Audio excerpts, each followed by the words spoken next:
Assalamualaikum warahmatullahi wabarakatuh.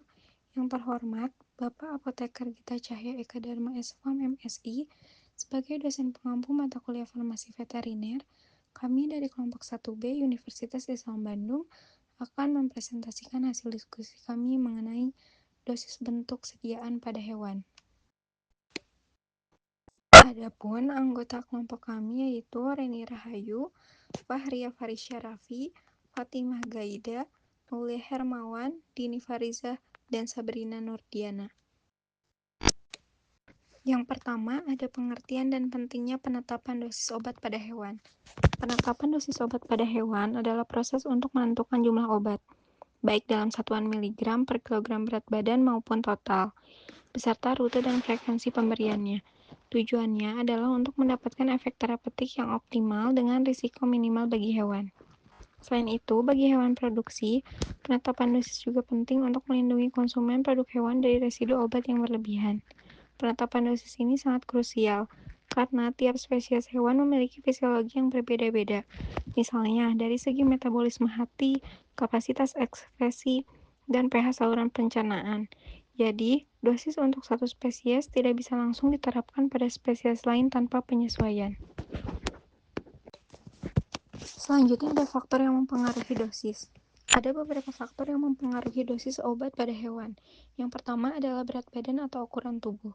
Biasanya dosis dihitung per kilogram berat badan, tetapi antar spesies kadang perlu disesuaikan dengan prinsip volumetrik, karena hubungan antara berat badan dan parameter farmakokinetik seperti clearance tidak selalu linear. Kedua adalah umur. Hewan neonatus dan hewan tua memiliki fungsi organ seperti hati dan ginjal yang berbeda, sehingga mempengaruhi metabolisme serta eliminasi obat. Ketiga, metabolisme dan enzim hati. Perbedaan ekspresi enzim, terutama isoenzim CYP antar spesies, dapat mengubah kecepatan biotransformasi obat. Contohnya, obat yang cepat dimetabolisme pada anjing bisa lebih lama bertahan pada kucing. Dan yang terakhir, kondisi fisiologis dan penyakit. Faktor seperti kehamilan, laktasi, atau gangguan ginjal dan hati memerlukan penyesuaian dosis. Pada hewan produksi, penetapan dosis juga harus mempertimbangkan waktu henti obat atau withdrawal time. Selanjutnya ada perbedaan kebutuhan dosis antar 5 golongan spesies hewan. Setiap spesies hewan memiliki perbedaan fisiologis, anatomi, metabolisme, dan sistem pencernaan yang menyebabkan kebutuhan dosisnya berbeda-beda meskipun menggunakan bahan aktif yang sama. Contohnya unggas seperti ayam atau itik, metabolismenya tinggi, suhu tubuhnya tinggi di atas 41 derajat Celcius, sehingga butuh dosis yang lebih tinggi per berat badan dibandingkan ruminansia. Yang kedua ada ruminansia seperti sapi, kambing, domba, sistem pencernaannya kompleks, sehingga beberapa obat oral tidak efektif harus melewati rute parenteral. Yang ketiga ada babi. Sistem pencernaannya monogastrik mirip manusia. Dosisnya seringkali mendekati dosis manusia.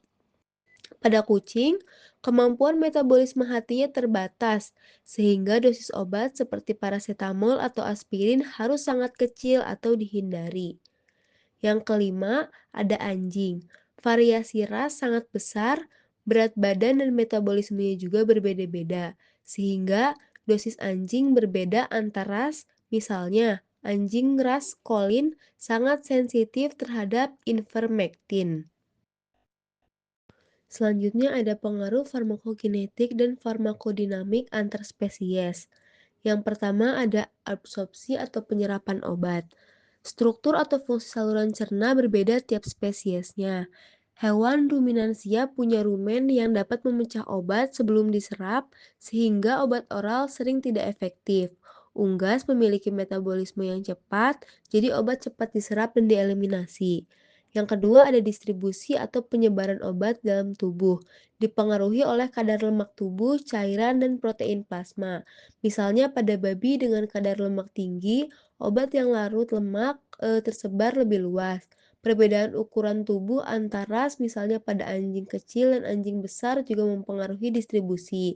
Yang ketiga ada metabolisme atau pemecahan obat di hati. Aktivitas enzim di hati bisa berbeda antar spesies. Kucing kekurangan enzim sehingga beberapa obat seperti parasetamol bisa menjadi racun. Pada anjing cenderung memetabolisme obat lebih cepat daripada hewan lain.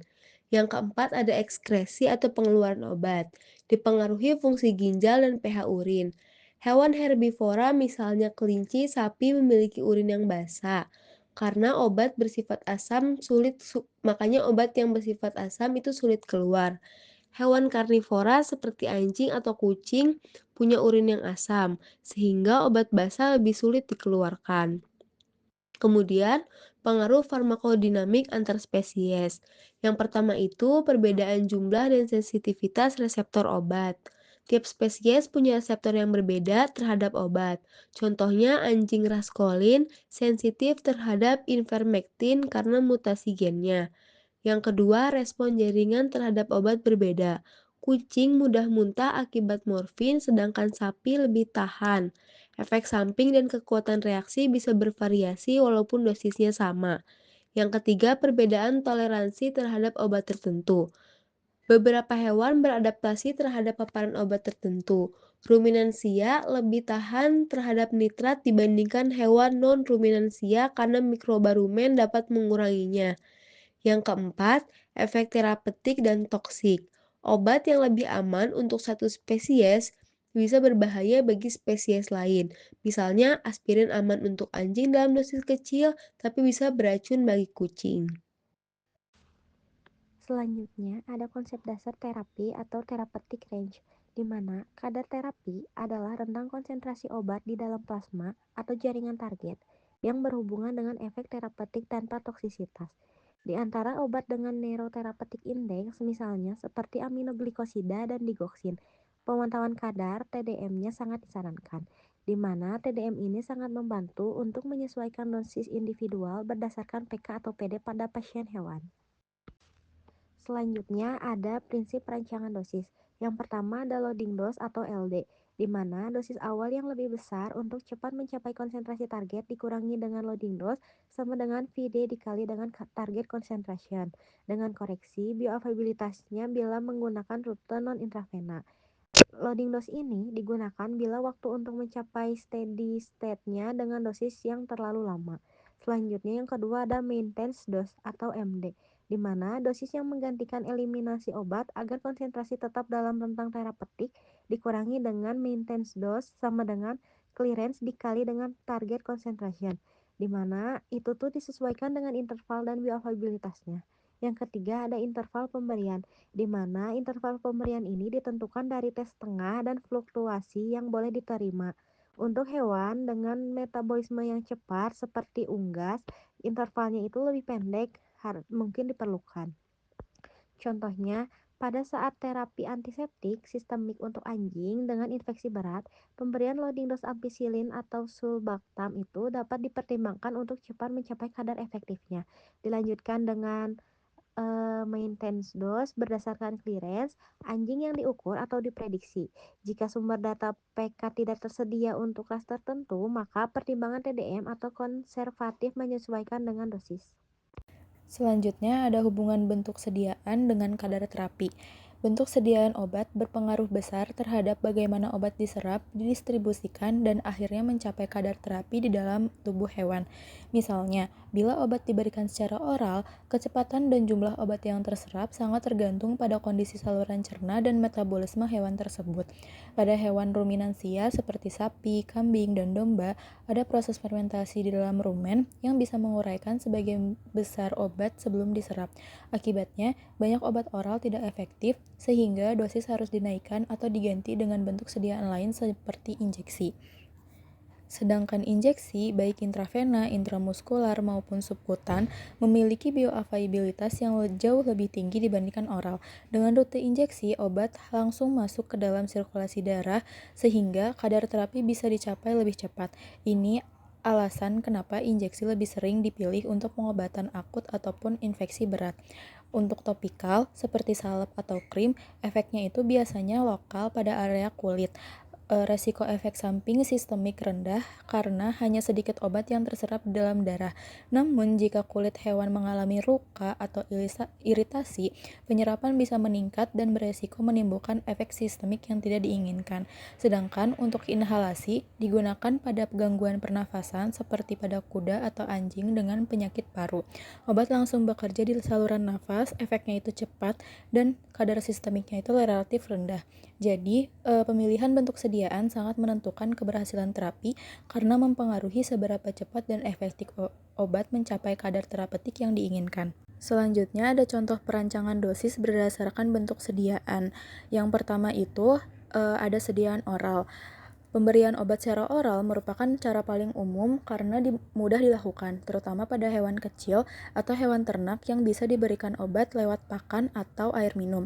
Namun, dosisnya harus disesuaikan dengan bioavailabilitas, yaitu seberapa banyak obat yang benar-benar terserap ke dalam sirkulasi darah setelah melewati saluran cerna. Pada hewan seperti unggas, penyerapan obat di usus relatif rendah karena kecepatan transit penyerapan dan pencernaannya itu tinggi, dan pH saluran cernanya itu bervariasi.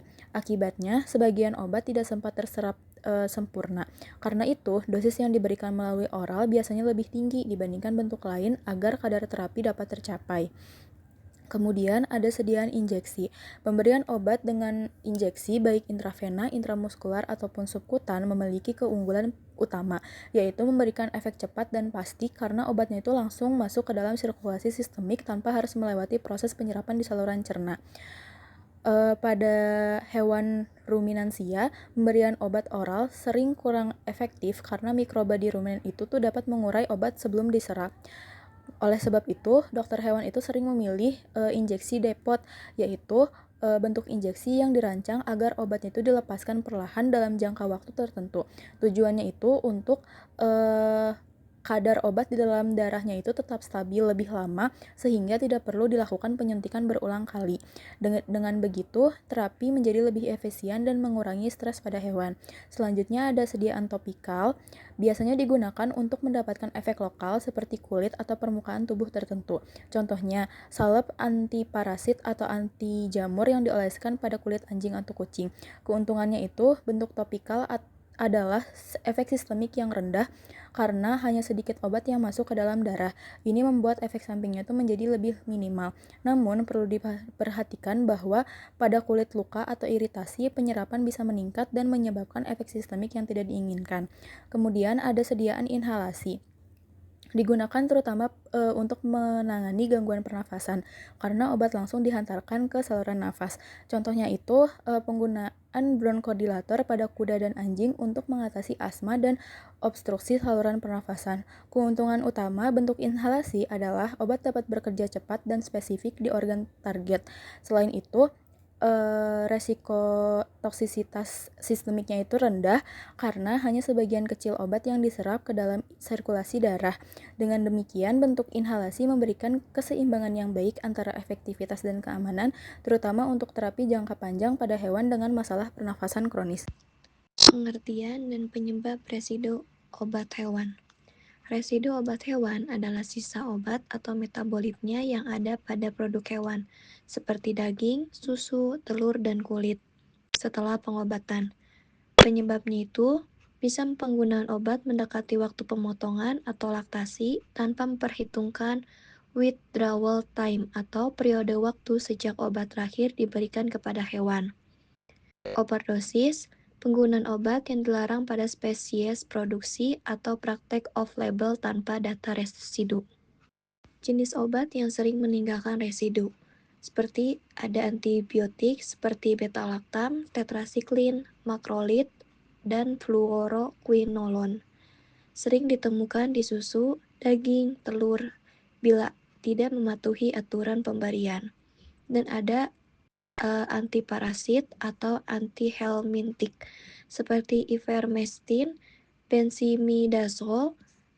Residu lipofilik dapat bertahan di jaringan lemak. Dampak residu bagi kesehatan manusia dan upaya pencegahan. Yang pertama yaitu dampak terhadap kesehatan manusia. Residu obat, terutama antibiotik, pada produk pangan hewani seperti susu, daging, dan telur bisa berdampak serius terhadap kesehatan manusia. Ada 3 dampak utama yang perlu kita pahami. Yang pertama, reaksi alergi atau hipersensitivitas. Residu antibiotik yang tertinggal pada bahan pangan, misalnya susu, bisa memicu reaksi alergi pada individu yang sensitif.